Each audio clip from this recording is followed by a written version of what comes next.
Hello दोस्तों, मैं हूं आपका अपना अखबार वाला। मेरे चैनल पे आप सबका स्वागत है। आज हम बात करेंगे ये चैनल बनाने का। पहले तो मैं आपको मोटिव बता देता हूं कि ये जो चार्टर्ड अकाउंटेंट हूँ मैं बाई क्वालिफिकेशन, और मार्केट को देखता रहता हूँ, मार्केट में इंटरेस्टेड रहता हूँ, मार्केट में अवेयर रहता हूँ, मार्केट की न्यूज़ साथ में लेके चलता हूँ। तो आज जैसे हम अपनी बात करें 13 सितंबर है, 13 सितंबर है, और कल मार्केट में कुछ हुआ था उसके बात करेंगे। कल मार्केट, अभी हमारी मार्केट जो है निफ्टी की हम बात करते हैं तो 25,000 के आसपास चल रही है, और कल चल रही थी 25,000। कल ये कह सकते हैं 25,000 कल चल रही है। रिकॉर्ड हाई बनाया कल, और वो क्या रिकॉर्ड हाई हुआ उसकी बात करेंगे। थोड़ी सी अदानी की बात करेंगे, थोड़ी सी हिंडनबर्ग की बात करेंगे, थोड़ी सी पीएम की बात करेंगे, थोड़ा सा कमेंट जो आया उसकी बात करेंगे, थोड़ी एयरलाइंस की बात करेंगे। सबसे पहले मार्केट की बात कर लेते हैं। मार्केट कल 100 पॉइंट के आसपास के गैप अप पे खुली थी, जो उससे एक दिन पहले बंद हुई थी। लगभग 24,950 के आसपास का लेवल था, बंद हुई थी। वो कल ओपन हुई 100 पॉइंट से ज़्यादा का गैप अप था। 25,000 के ऊपर खुली थी, 25,050, 25,059 ऐसे ही खुली थी। और मार्केट धीरे धीरे कल निफ्टी का एक्सपायरी था, थर्सडे था, तो वीकली इवेंट होता है। 12 सितंबर की निफ्टी की एक्सपायरी थी, और गैप अप खुलने के बाद पुट राइटर कह लें जो हैवी थे, उन्हें लग रहा था कि मार्केट ऊपर जाएगी। कॉल राइटर ने भी अपनी पोजीशन बना रखी थी।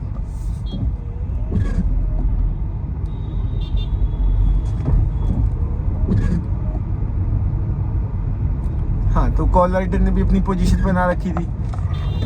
तो लेकिन मार्केट धीरे अपना जो गैप अप ओपन हुआ था उसी को यूटिलाइज कर रही थी। एक रेंज में फंसी हुई थी 24,975 से लेके 25,100 के बीच में ही मार्केट अपना कारोबार कर रहा था। लेकिन एक पीरियड आया, 2 बजे जैसे ही होते हैं, 5-5 मिनट की कैंडल अगर आप देखेंगे चार्ट पे निफ्टी की, तो वो दिवाली का रॉकेट होता है ना, हम शीशे की बोतल में रॉकेट लगा के ऊपर, वैसी सीधे ऊपर, किसी को कुछ नहीं पता चला क्या हुआ क्या नहीं हुआ। 2-3 न्यूज़ थी। यूएस मार्केट में फेड रेट थोड़े से कम होने थे, थोड़े से 2.25, तो एक उसका इम्पैक्ट पहले से था। यूएस मार्केट पॉजिटिव थी, वो भी ऊपर ही बंद हुई थी। और अपना इन्फ्लेशन रेट हुआ, वो भी थोड़ा ज़्यादा ही आया था एज़ कम्पेयर टू जो प्रेडिक्शन था। तो ऐसा कुछ था नहीं कि मार्केट ऐसे भागेगी।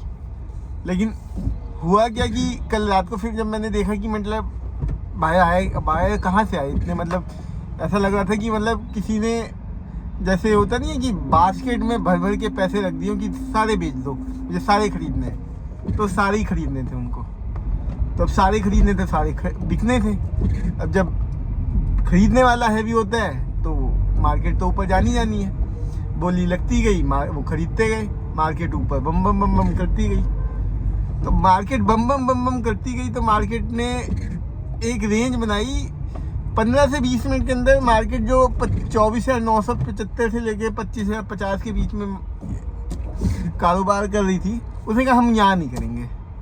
उसने 3 कदम ऊपर चले, 100 पॉइंट के कदम 3 आप पकड़ो, और फिर उन्होंने कहा नहीं, हम अब यहाँ पे 25,300 पे कारोबार करेंगे। 10 से 15 मिनट में मार्केट जो 25,000 की रेंज में फंसी हुई थी, वो 25,300, 25,300, 350, ऐसे 320 के आसपास कारोबार करने लगी। फिर मार्केट ने 25,300 पे थोड़ी सी सांसें ली, थोड़ा सा रुके, 20-25 मिनट वेट किया।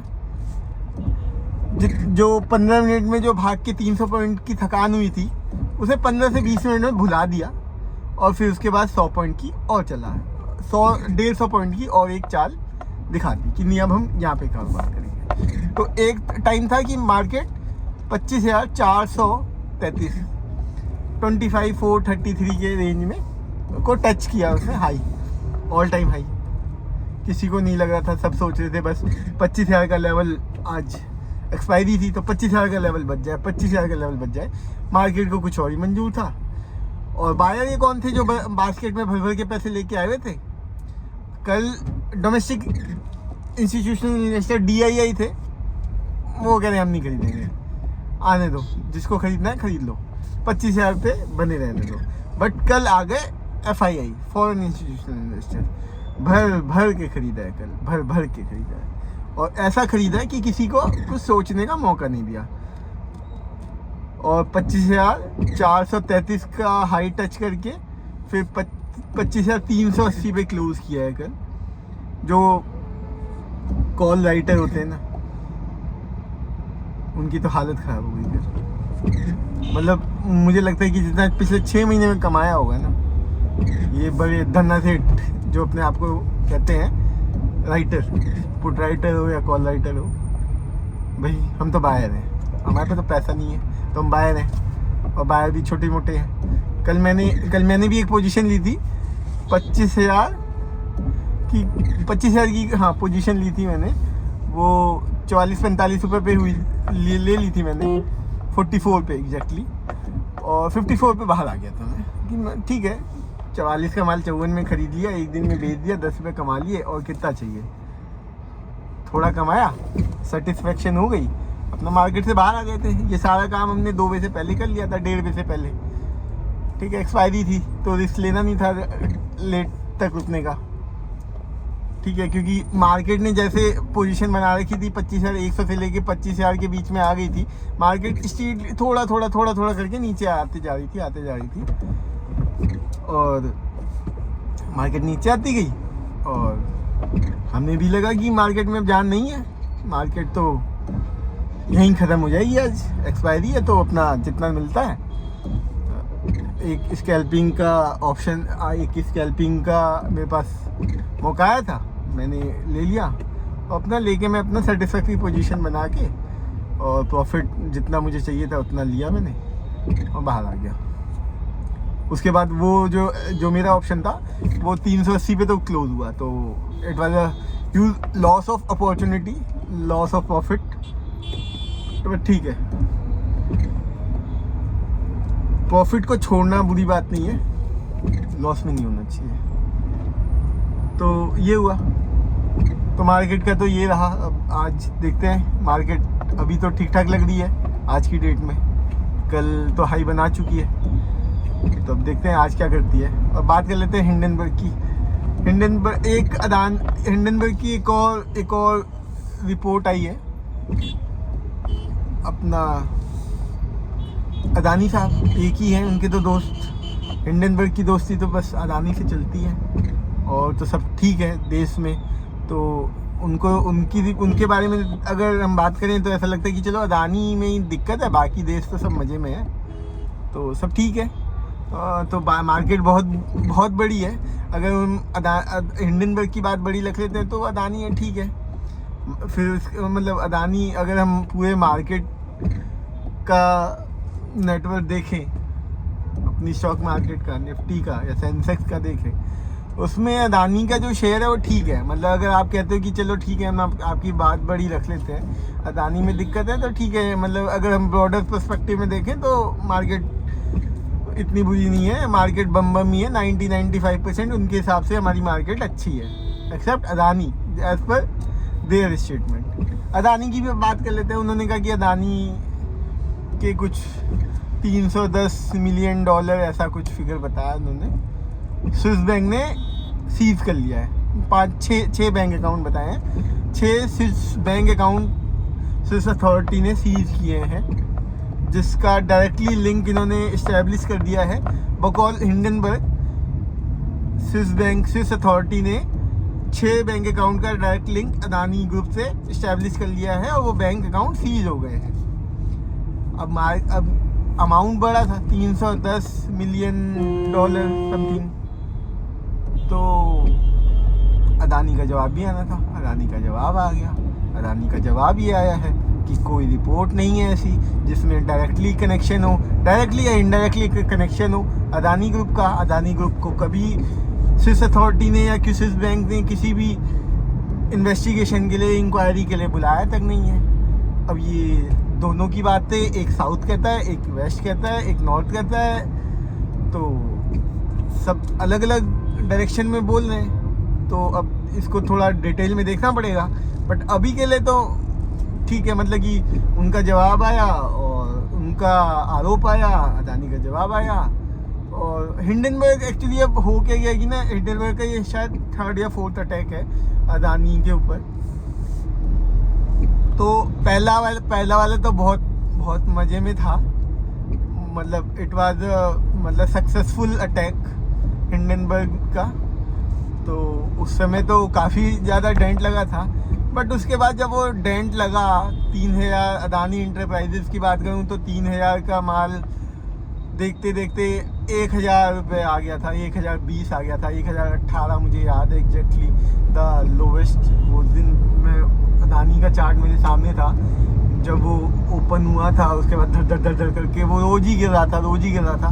बट द लोवेस्ट भी मेरे सामने, मेरे आंखों के सामने था चार्ट पे। 1018 के बाद वो सेम डे रिवर्स कर गया था, 1300-1400 तक चला गया था वापस। 1300-1400, हाँ मुझे याद है, 1300 पार कर गया था उसी दिन। तो वो तो सक्सेसफुल था। उसके बाद ना लोगों ने कहा, उसके बाद धीरे धीरे करके 1800 तक वापस आ गया था, धीरे धीरे, मतलब मल्टीपल कारोबारी दिनों में। उसके बाद 1800 पे थोड़े दिन रुका, फिर उसके बाद 2200 पे गया, 2200 पे भी थोड़ी सी सांसें ली उसने। फिर उसके बाद आज फिर 2800 से 3200 के बीच में है। तो बस ये है कि अदानी के 2 साल, उन्होंने अदानी के इन्वेस्टर के 2 साल बर्बाद कर दिए, ठीक है। और स्कैल्पर है, अपना शॉर्ट सेलिंग करी, थोड़े पैसे कमाए, सब जानते हैं। उसके बाद आदत, तो कहते हैं ना, शेर को एक बार खून लग जाए मुंह पे तो फिर बच पाना थोड़ा मुश्किल होता है। बट वो शेर इंडिया में, वो शेर चल नहीं रहा है। वो शेर को लोगों ने पिंजरे में बंद कर दिया है, ठीक है। और उसका खूब डमरू बजा के उसका ड्रामा एंजॉय कर रहे हैं, और कुछ कर नहीं रहे। रिएक्शन है नहीं, मतलब अब तो सिक्के भी नहीं फेंकते हैं लोग कि चलो अदानी की रिपोर्ट आई है, थोड़ी रिस्पेक्ट देते हैं, 2-4 रुपये फेंक देते हैं। तो हो नहीं रहा है। मतलब मतलब होता है ना कि एक नया मदारी आया था, उसने डमरू बजाया था, सबको सुनाई दिया था, सबको रिझाया था, सबको बुलाया था, सबको बताया था, सबने घबराहट भी दिखाई थी। उसके बाद लेकिन फिर मज़ा नहीं आ रहा अब लोगों को ना नया मदारी चाहिए, या तो क्योंकि इस मदारी को तो लोगों ने डिसऑन कर दिया है। इस मदारी पे की बातों पे कोई मतलब कोई रिएक्ट ही नहीं करता, मतलब धक्का दे देते हैं लोग, ठीक है। गुस्सा हो जाते हैं कि यार क्या कर रहे हो, ठीक है। मतलब मैंने हिंडनबर्ग, अदानी के ऊपर जब रिपोर्ट आई थी, सच्ची में मैंने तो हिंडनबर्ग का वो एक पहली बार सुना था। हाँ मतलब कहीं मैंने सुना था, मतलब वो फॉरेन में उनका था, तो मैं फॉरेन मार्केट को इतना करता नहीं था एक्सप्लोर, तो मेरे को आइडिया भी नहीं था कि हाँ इन्होंने क्या क्या किया। जब अदानी का आया देन आई रिसर्च की हाँ ये कौन है, तो मुझे पता चला कि हाँ ये हर देशों में इनका हर कंट्री में एक ना एक टारगेट होता है। तो इंडिया में अदानी है, ठीक है, अलग अलग कंट्री में अलग अलग बाहुबली पकड़े हुए हैं इन्होंने, ठीक है। उसी को धमका के एक्सटॉर्शन करते रहते हैं, जैसे अदानी के शेयरों के साथ इन्होंने किया। अदानी के शेयर शॉर्ट सेलिंग करके इन्होंने कमाया, दैट इज़ एक्सटॉर्शन मनी मैं कहता हूँ इनको, ठीक है। तो अदानी की ग्रोथ शॉर्ट टाइम में बहुत अच्छी थी, तो लोगों को डराना थोड़ा आसान था, डरा लिया, कमा लिया। बट अब वो कहते हैं ना कि शेर को मुंह लग जाए खून तो बार बार तो बचना मुश्किल होता है, लेकिन इंडिया में कहानी है कि काठ की हांडी बार बार थोड़ी ना चढ़ती है, तो एक बार चढ़ गई तो अब नहीं हो रहा है हिंडनबर्ग से। तो ये अडानी और हिंडनबर्ग की कहानी है, 2-4 दिन और न्यूज़ रहेगी इसकी, देखते हैं क्या होता है क्या नहीं होता है, ठीक है। लेकिन ये अगर अदानी और हिंडनबर्ग का मैं अगर ट्रेंड देखूं तो इफेक्ट होने नहीं वाला। कुछ लोग समझ गए कि मदारी ये पुराना वाला है, ठीक है। तो और इसके डमरू में जान नहीं है, ठीक है। और बाकी देखते हैं। और पीएम मोदी का था, वो एयरलाइंस को लेके उन्होंने कमेंट किया है थोड़ा सा और इसको चीपर बनाना है, असेसेबल बनाना है for every person in India. अब उसके लिए उनके क्या प्लान है, कैसे प्लान है, उसके लिए बात करेंगे, डिटेल में बात करेंगे अगले ब्लॉग में, नेक्स्ट ब्लॉग में बात करेंगे। और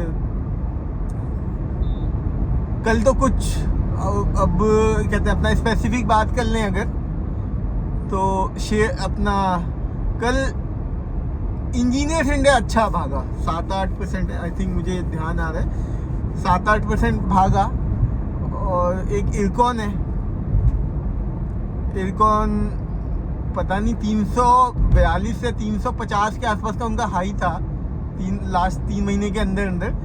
अपना जो इलेक्शन आया था, इलेक्शन का रिजल्ट आया था 4 जून को आया था, तो 4 जून से लेके 10 जून के बीच में 350 के आसपास कर रहा था कारोबार। और लेकिन अभी इसका टाइट है मामला और नीचे आया हुआ है 280-281 है।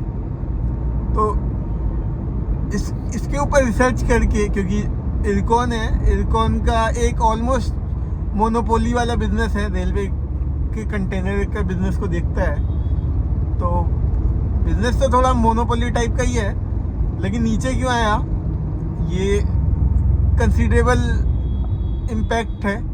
350 का शेयर 280, 285, 290 पे कारोबार करने लगे, तो थोड़ा सा इसका मतलब कि वो हाई था, कंसोलिडेशन करने के लिए यहाँ पे आया हुआ है। कब चढ़ेगा कब नहीं चढ़ेगा कोई आइडिया नहीं है, थोड़ा टाइम लेगा, क्योंकि 1 महीना हो गया है ये इसी लेवल पे। 10-15 दिन 20 दिन से ज़्यादा कारोबारी दिनों को निकाल दिया उसने, 15% से 20% नीचे अपने हाई से। अब देखते हैं कब कैसे दोबारा अपनी चाल पकड़ेगा। कोई 2-3, मेरे ख्याल से मुझे लगता है कि 2-3 क्वार्टर के रिजल्ट आएंगे, उसके बाद ही कुछ चाल दिखाएगा। और वो 2-3 क्वार्टर के रिजल्ट फेवरेबल आने चाहिए, ग्रोथ होनी चाहिए, तब कुछ मामला लगता है। अदरवाइज तो कह पाना मुश्किल है। बाकी आप देखिए कैसे करते हैं, क्या करते हैं। ठीक है, चलिए अभी के लिए इतना ही, फिर मिलते हैं आपसे नेक्स्ट ब्लॉग में। ठीक है, okay, thank you, bye bye.